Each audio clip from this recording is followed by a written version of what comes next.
Okay, welcome. They have put me in charge of the slides, but I think okay, wait a minute. There we go. There we go. They put me in charge of the slides, but I'm going to admit up front that I'm not the most techiest person in the world.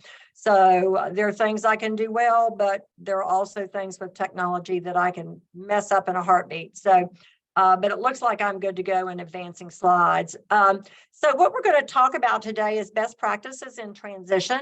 Thank you, Joyce, for the introduction. I started working in transition when I was in North Carolina at East Carolina University. And we started doing transition, I think, before it was part of the law, and have really been in it ever since. I am a professor, associate dean at the School of Ed, but I also work for the Transition Alliance of South Carolina. And just a quick blurb about that.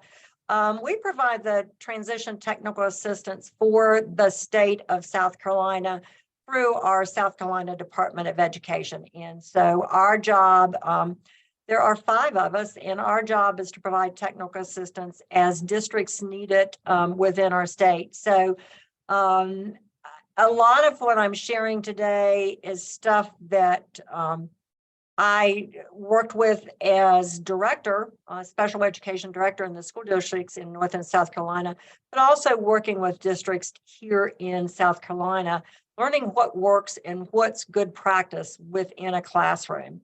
I may be preaching to the choir, but let's get started. So we're going to talk about moving forward, knowing that as kids come through middle school into high school, we as educators have to look towards post-secondary transition. And just a quick note and a shout out to South Carolina. In our state, the law mandates transition begin at age 13. And we may be the only state in the nation that is that young, I'm not sure, but it's excellent because it gives us an opportunity to start working in transition when kids are in middle school. And we all know transition really needs to start in elementary, but in South Carolina, it's a huge push at the middle school. So we not only with our technical assistants go into high schools, but we also work with middle school teachers as well. So, and if you're wondering what that big red FM is, this is one of the slides that we use, and the person that had this right before me, she had a big old Clemson sticker on there, and I'm like, I'm not doing Clemson. So that's Francis Merriam. That's just a little humor along, and we kid each other about whose sticker is going to be right there in the right-hand corner. But remember, as we start this, the goal is to provide the students with quality education so that they can move seamlessly from their secondary setting into some type of post-secondary placement. And as educators, what do we need to know? What strategies are important as we work with teachers? Or if you are a teacher, what strategies should you be doing in your classroom? And just a quick reminder about the definition. It is a coordinated set of activities, and with the word coordinated being really important. And it's focused on improving not only just academic skills, but functional skills, those soft skills that are so critical to keeping a job. And we want to do the things that are going to help the student to promote their learning so that they can become independent adults. Post-school activities, we're talking about college, vocational training, employment, continuing education, adult education, adult services, independent living, and just simply community participation. How do I become a good citizen? Good transition planning is outcome oriented. And that's a word along with that coordinated set that we preach in South Carolina. And it focuses on results so that that student is going to reach their goals. Let me find my little screen here to, okay. So starting, and I picked some key areas to talk about, one of them being strategies for fostering student success. What is going to help this student be successful? And one of the most important one is learn and listen. Know your students, ask about their interests, ask about their preferences. Do things like call them by name. I always like when I go out into high schools and as the classrooms change, and you're getting ready to go to another classroom, the teachers stand out in the hall and they'll be like, "Hi, Joyce, how are you today? Oh, hi, Michelle, how are you? Hey, Cindy, did you have a good evening? I heard you did this. Saw you, won the volleyball, whatever." Those types of things really engage students, but think how much it probably means to them that you as a teacher or coordinator have called them out by name. So those types of things are important. Teaching, we're going to talk about in a little bit, but one of the key things is teach your students how to set goals. I run the graduate program here at Francis Marion, and my job is to train the graduate students in the program who are going to become special education teachers. They've got an undergrad degree in another field, and they've come back as a second career. And too often in their practicums, I see them placed in classrooms where there's not really teaching. It's like, here, take this handout, here, take this folder. But students need to know how to set goals. You can't just say, what's your goal going to be for this year? That's something that early on in middle school, it needs to be taught. So by the time the kids get to school, high school, they can set their goals or they know how to adjust them. And developing a timeline for graduation or for employment. We've got a teacher in South Carolina, it was a couple years ago, and she actually had the students make a visual, which was kind of cool, timeline. And this took over a month or so. It wasn't a one day and done, but the kids did a lot of in-between work to develop their timeline through high school and on into employment, where they would have a picture of a graduate. Our graduation's May 6th. So usually schools are sometime in June, end of May. And then what they wanted to do, one student had the picture of them graduating, or one of the things that you get off of online, pictures of graduation. And then the next picture was June, and it was a picture of the beach and ocean waves. And asking the student, and then she would ask the student to present their timelines to everybody else, or to maybe a group of teachers, whatever worked out. And I remember the student said that the month of June, they were going to chill out and do nothing. And that's why they had the beach picture there. So those types of things, actually teaching them to think ahead. Make parents and family, or make sure that parents and family are involved. One of the statistics that I've looked at said that students with disabilities and their parents are involved have a higher likelihood of being employed after high school. And parent involvement in education at home is also a really good predictor of post-secondary success. It is hard in high school to get parents to come out and be involved, but that is a real key thing. And then one of the things that I really like to see happen at the end of this slide is celebrate and applaud. When I was a special ed director, one of my jobs was, or one of the requirements was that we go to school board meetings. And our school board meetings were twice a month, every other Tuesday.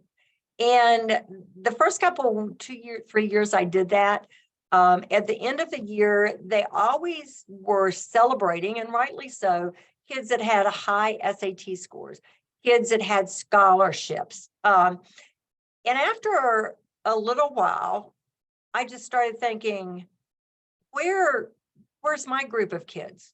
Where are the kids with disabilities? And I said something to the superintendent, and he kind of looked at me like, Cindy, really? And I was like, yes, really.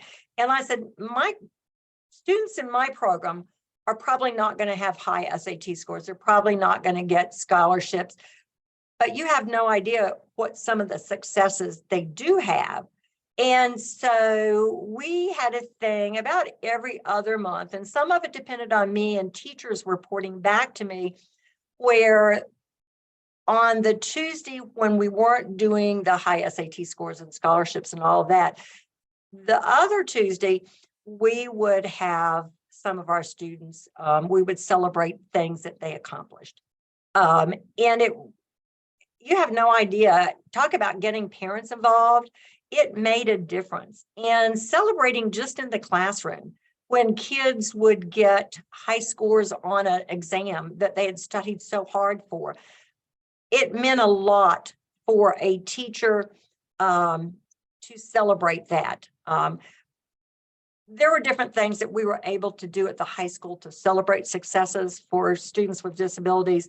And that really made a huge difference. And it made me feel good that our kids were not being ignored. Increasing student engagement. There's so much research out in this area. Our group in South Carolina were also working a lot with school districts on improving graduation rates for students with disabilities and decreasing dropout for students with disabilities, and increasing student engagement is a huge predictor. So a couple things along this line. First of all, give students choices. I know that we can't always give students choices, but sometimes just giving them the opportunity, if you've got an assignment, maybe 2 different assignments that are very similar, covering the same material, and letting them choose. I know here at the university, we use the IRIS modules from Vanderbilt. You may be very familiar with those. And I usually will give my graduate students, I will give them 4 IRIS modules for a particular class. And I tell them to choose the 2 that they want to work on for an assignment. So look, this is not an everyday thing, but it's certainly something that maybe once a week you can look within what's going on in your classroom and give them some choices of what they want to do. Or have them work together in group work. I was never one that liked group work, but once again, it's not a bad thing. So student choices, project-based learning, I love. I teach an assessment class at the university, and this is one of the chapters that we spend a lot of time on. Project-based learning really gets into giving back to the community. And when you get into the research on student engagement, dropout prevention, project-based learning is right there. If you go online and Google it, there are actually some forms and guidelines and rubrics and all sorts of information. But let me give you an example what one of the classes when I was special ed director, they did. We have Fort Jackson, which is an Army base in Columbia. And as you know, if you live near a base, there's a lot of deployment. And so many times the families wanted to send packages and so forth overseas. And so this group of high school students decided in October to start collecting bubble wrap. Now, you know, when you order something, well, probably not from Amazon, but a lot of times when you order things, it's in bubble wrap and you simply throw it away. They started collecting bubble wrap, and they paired this with algebra, hands-on math. So anytime somebody turned in bubble wrap, they had to measure it and log it into a notebook. They wrote thank you notes to everybody that gave bubble wrap. They were just short little notes, but once again, incorporating writing skills and just appreciation for donating. At the end of this, they probably started in September because they ended it right before Thanksgiving. And I can't remember now how much bubble wrap, but I know when I went into the school, there was bubble wrap everywhere. And they presented it to Fort Jackson to give to parents And the students had actually totaled up the number of square yards and square feet of bubble wrap that they gave. The television, local television station, WIS, came and did a little video, and the, is it General? I can't remember the head guy at an Army base. But anyway, he was there along with the family connection person. It was really cool. And those are just fun things that kids have learned to do and thoroughly enjoyed it. And they were excited when they came in with bubble wrap. Connecting activities to the real world with hands-on activities. Just go back to what I said about the project learning. That was, why do I need to know square feet? Why do I need to know square yards? Well, there you go, right into project-based learning. And it connects with, if you're going to be a painter and you have X number of walls and square feet, you got to know how much paint to buy. So making those real world connections. A sense of belonging, once again, to me, that goes back to project-based learning. If kids are engaged in the school, if they belong, and if they're engaged in the community, then the likelihood of them being successful, graduating, moving on to employment is very high. When I was in North Carolina as a director, there was a middle school and there were all these clubs, but the one group of kids that were self-contained didn't have a club to go to. Now, this is going to age me a little bit because inclusion wasn't real big. You didn't hear a lot about it back then. So we started a job club and we brought in speakers every other week. We took kids on field trips to jobs. That was the first time that I'd ever sat in an 18-wheeler cab. I was quite impressed. And before it was over with, we'd been operating for about 3 months. And we started having gen ed kids come and wanted to know if they could join our club. And we were like, sure, yeah, please come. And so before it was over with, we had a group of not only our self-contained special ed kids, but we had gen ed kids in there. And so not only is that sense of belonging there, but friendships were made. And I thought that was really cool. And I wasn't the teacher. I was had a grant to work on job related things in that particular middle school. Using a 10-2 strategy. And I learned about this several years ago, and it made me think a lot about my own teaching. A 10-2 strategy is where within a teaching session, the teacher talks for 10 minutes, and then you pause for 2 minutes to let the students process everything that you just gave them. So I thought that was kind of cool. I've seen it used some. And it's something, once again, the first time I saw it, the kids kind of had to think about, as a teacher, okay, she's not saying anything. And the teacher did a little backward work and said, now we're going to go for 10 minutes. Then for 2 minutes, I want you to, think about what I said. And so I thought that was kind of a neat thing. And then building a strong student-teacher relationship goes back to getting to know your kids, being involved with them. And one of the other things, just quickly going back to that 10-2 strategy, I have seen and read and researched that to connect what you're doing in the classroom to memory, the students need to be exposed to it for 4 times over 2 days. And that will help them commit what you're teaching to memory. So you're not doing one and done. And that goes along with that 10-2 strategy, is just thinking about it.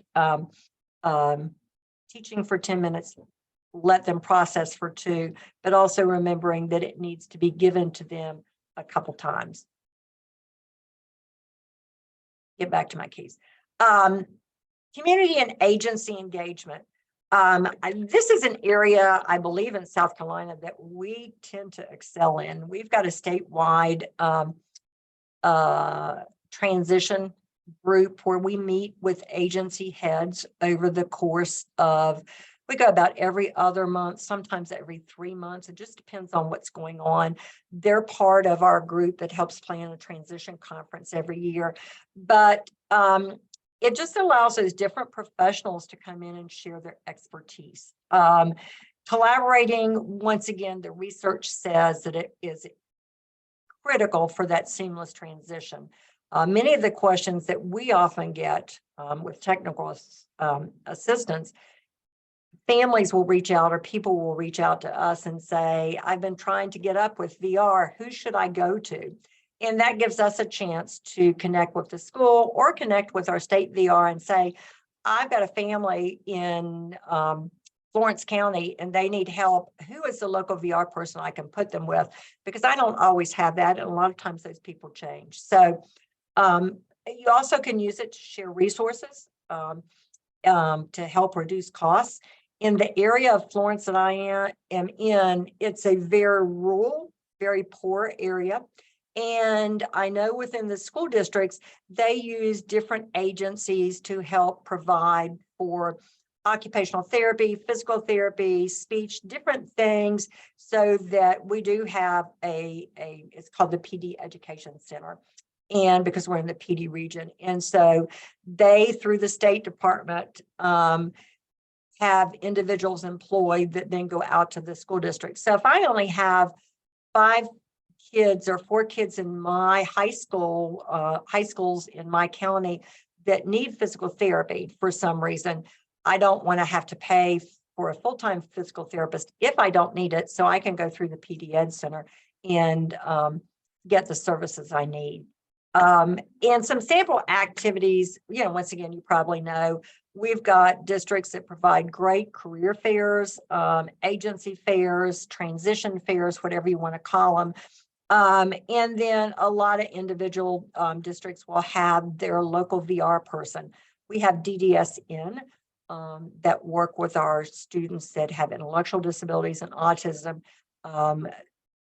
Those VR family connections, there are several of them that are very involved in transition activities within our state. So down to the basic, drilling down to the actual classroom, some key things to take away. Explicit instruction involves teaching in a structured way, direct way. And one of the things I find with technical assistance is our students don't learn it by osmosis. We have to teach them. And if we don't teach them, they're probably not going to get it in the timely manner that we need to get it in, or if they get it at all. And an example is that a lot of times you could teach a lesson with 1-digit subtraction without regrouping, okay, just basic math. And so I've taught that lesson and I give my students a handout that has 25 problems on it. And I say, here, do this. And then if you don't get done, turn it in, take it home for homework and turn it in tomorrow. Explicit instruction is I do, we do, you do. And I teach a whole semester on explicit instruction, getting my graduate students to understand. I demonstrate it and I give an example. Then we're going to do it together. So I'm going to put that math problem on the board and we're going to talk through it and do it together. And I'm going to ask you questions. And then I'm going to give you independent work to see if you can do it on your own. And that's explicit instruction. And it is, to me, one of the most critical pieces that needs to be done in the area of transition, be it academics or be it job skills. I've seen kids that are kind of shoved off into a community-based placement and they give them all of these, directions. And then the next thing you know, the kid's out. And when you start talking about it, trying to figure out what went wrong, you realize that nobody really taught that student what to do. Yeah, just to give you one of my favorite examples that I use, we had a student with autism in North Carolina, and he, Domino's Pizza was willing to take the students. And the only thing with Damon was that he pirouetted And if we were face to face, I would show you what he did, but I'm not going to. And we had to teach him how to put the pizzas together. He was a non-reader, so obviously a visual schedule was great. But we literally had to go in and spent probably a couple weeks working with him. But during putting pizzas together, he had to stop and he would do his little pirouettes. And it was great because the guy at the pizza shop, Domino's, he was fine with it. He didn't care. But you could be working with Damon on his pictures. Where's this? And he would hold up his finger. And when he did that, that meant that we were going to pirouette. And he would go do that, and then he'd come right back.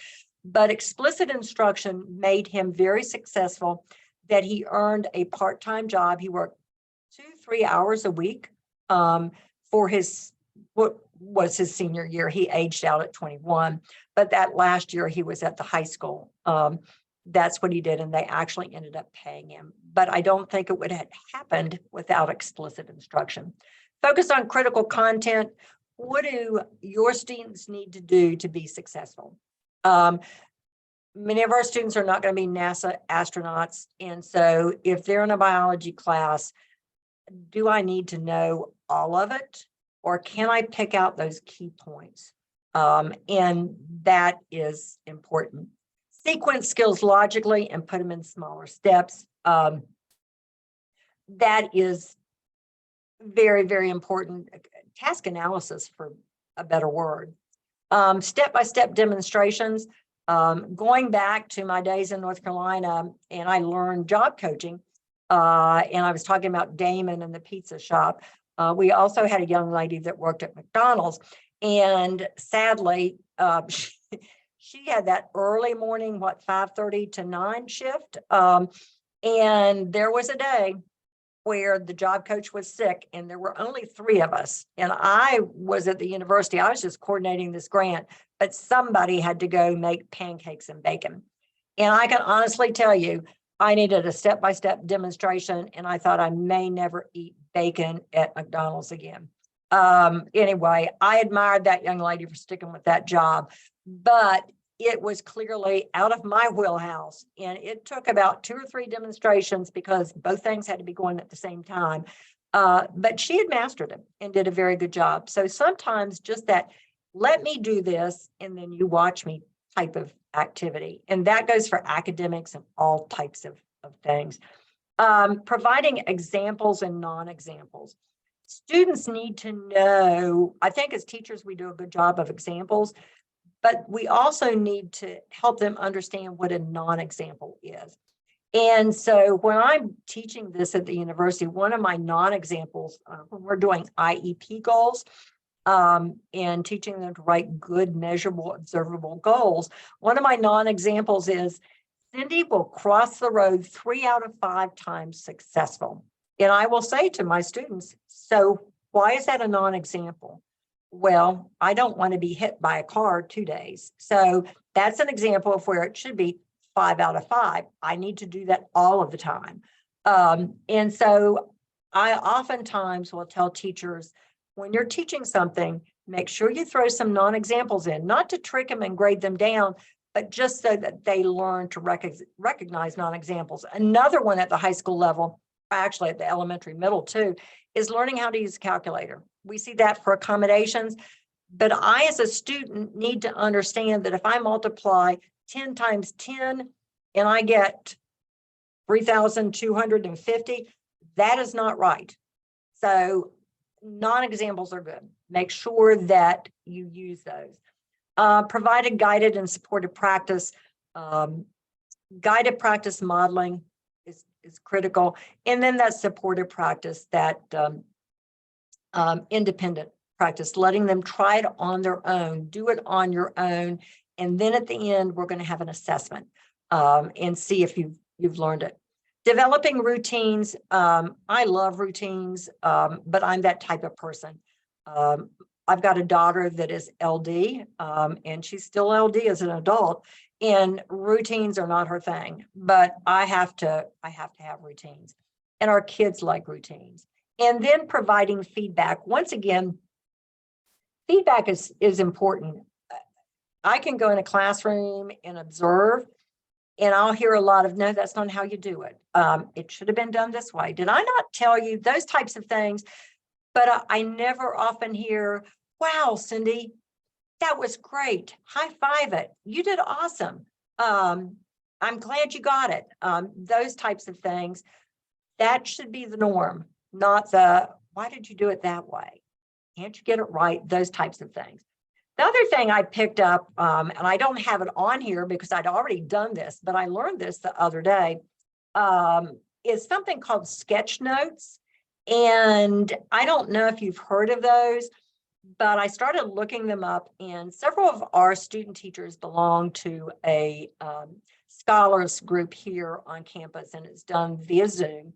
And they have to do sketch notes, and it's visual note taking. And I would encourage you to Google it.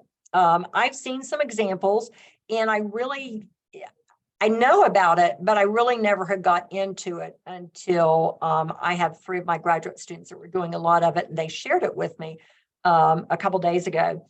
And they take written notes, but it's also drawing. And I was, of course, like, I can't draw.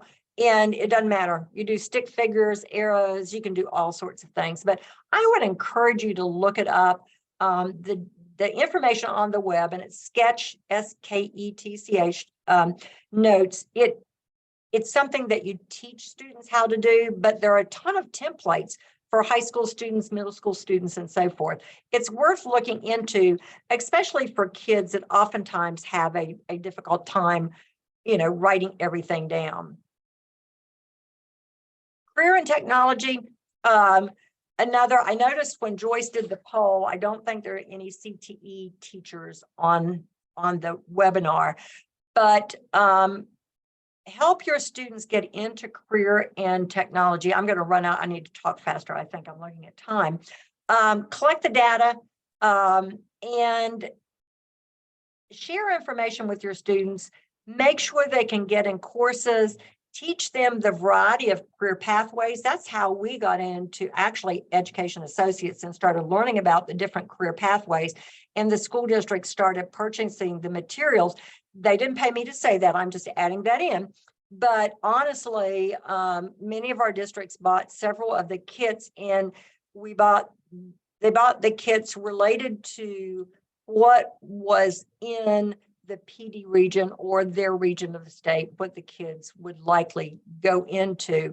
And once again, it got into real life options with guest speakers, job shadowing, and then any service learning activities that they can be involved. Now, one of the last things, and I do a lot of this in my role as a senior consultant for TASC with USC, is working on IEP compliance. And these are just tips from the field. Over the years I've done this, of the years as I've been a director. Create a draft. A draft is not illegal. Sometimes people say drafts are illegal. No, they're not.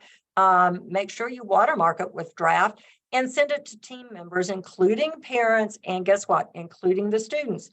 And you don't do the placement ahead of time, but certainly the goals and general information, doing that draft, it makes IEP meetings go so much easier.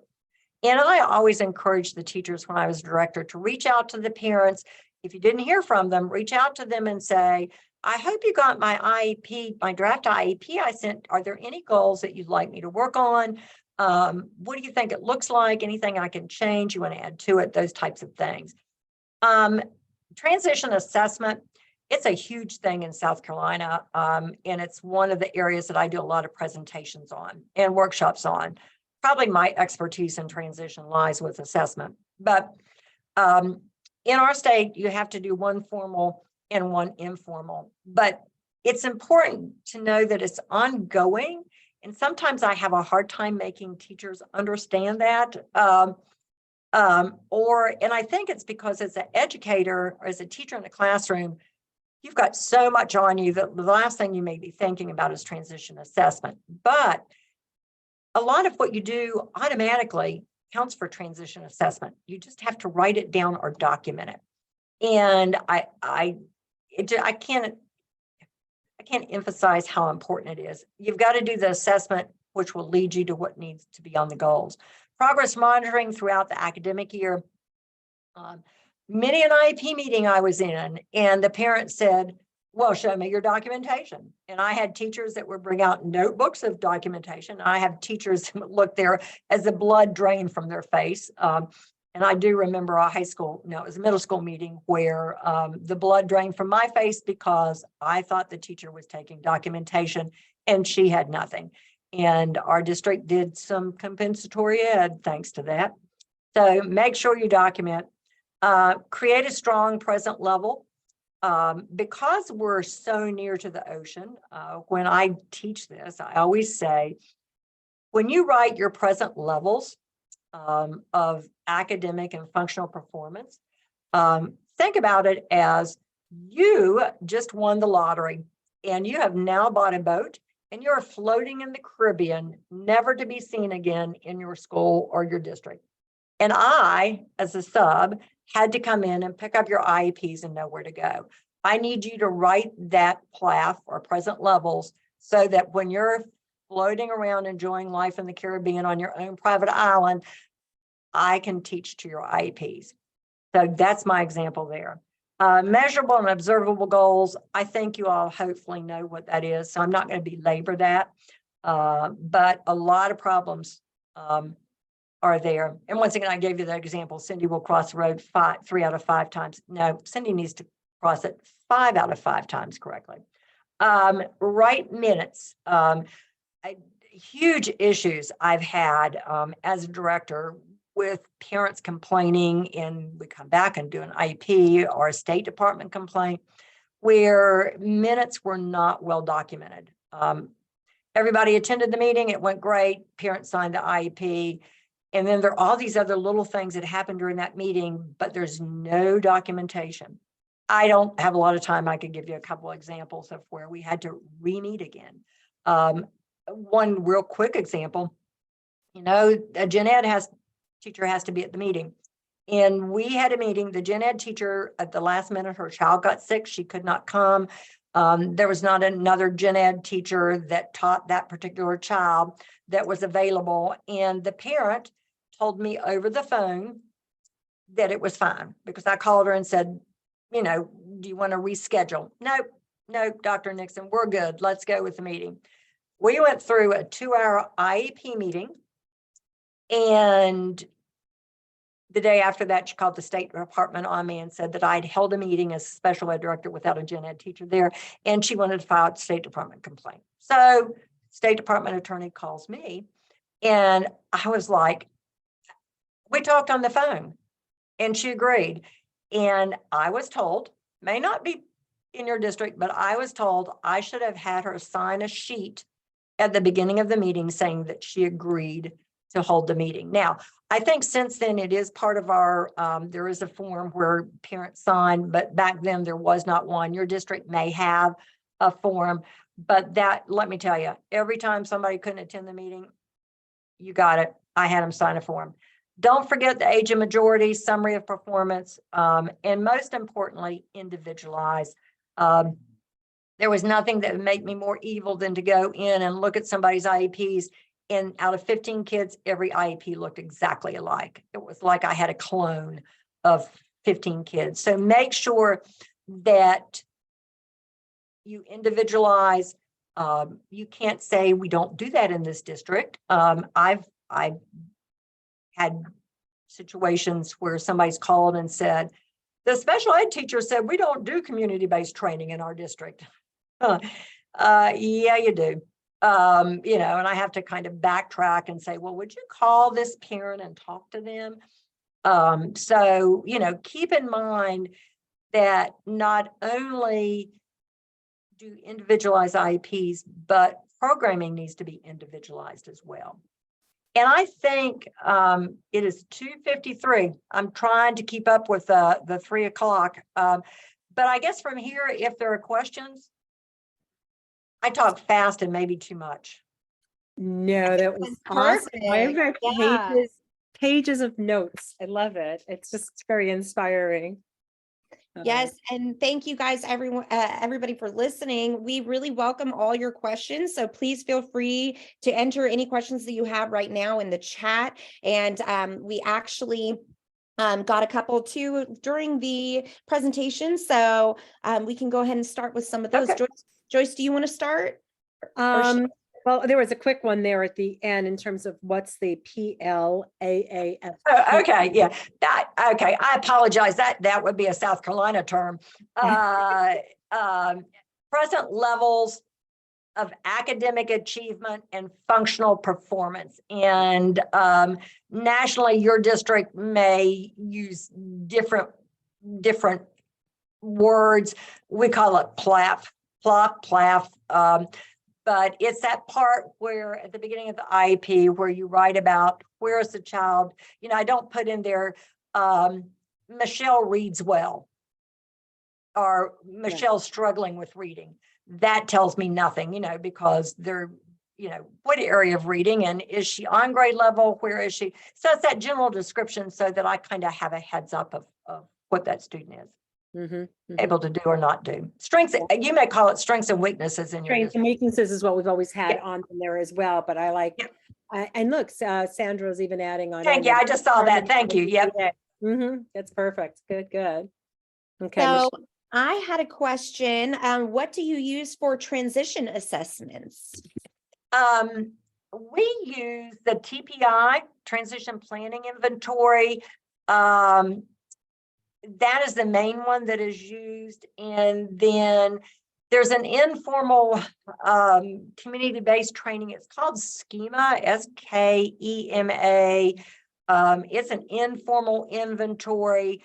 There's a really good website. It's out of Ohio. And there's a whole list of different, depending on, you can type in, I believe, the grade the student's in, the age the student's in. I usually use it to direct to other students. We do have districts, we suggest that they do career interest inventories, keeping with Ed Associates, if they've got a variety of kits. We have had teachers develop, go through the kits and which one did you like, which one did you do well on. We also, with community-based training, I've had teachers do virtual job job interest assessments, and they have gone into the community, and they're a blast to do.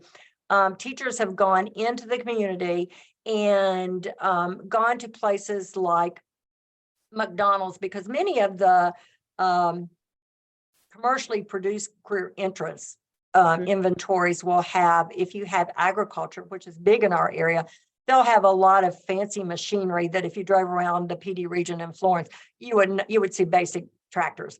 So they've gone into McDonald's, to Holiday Inn, and done clips and pictures and put it together so that they can actually show the students, would you like to do this? And then they'll show several clips. Would you like to do this? And have several clips. One of the ones that was done a couple years ago, and I've kept it because I so enjoyed it. Many of her students in her classroom are going to get a driver's license. And she did a virtual field trip to the driver's license DMV. And another teacher did one for drug screening, because when you go apply for a job, many times you have to get drug screen. And so she did one for drug screening. So we do a lot of ones that we develop based on the needs of our districts and that, but probably TPI, the Enderly, AIR, the Zero Center out of Oklahoma has something called TAG, TAGG. You do have to pay per student, but it's an inexpensive amount. And so those are ones that we recommend to the district. And I just ONET, yeah. Somebody, a colleague just put ONET. Great, that's an excellent one. Yes, we recommend that too. Mhm. Yeah, and I just wanted to jump in really quick. You mentioned the Education Associates kits. So everybody, for those of you who are not familiar with our kits, what she's referring to are hands-on career exploration kits that we offer. We also offer job skills training kits, and all of those have assessments in them as well. And that kind of assess student performance and interests and things like that, as you mentioned, Cindy. So I just wanted to clarify for those of you who are not familiar with our items. So I think that we do have some more questions. Unfortunately, we are running out of time. So I think that we may need to kind of wrap up. And if you guys have follow-up questions, please feel free to reach out to any of us. Our contact information is on the screen. So please feel free to shoot us an email, and we are happy to answer any follow-up questions. As Joyce mentioned, we are going to be sending out recordings of everything via email on Friday. So if you don't get anything in your inbox, check your spam and your junk folders, because we will be sending it. And Joyce, I'll let you kind of wrap up a little bit. All right, and there's a good question from Jenna and a couple of others that are on there. And thanks for posting some of the other career inventory, interest inventory, Yes. and so forth on there. So just really, really good. And oh my goodness, Cindy, I think you covered so much. And it was really refreshing just to hear some of the things that I hadn't been thinking about for a bit. I love some of the new stuff you added on in there really quickly. You slipped in things like I do, you do, we do. Like that's a whole lecture in and of itself. It is. How do we really get ownership and getting kids to have that voice and choice over what they're doing?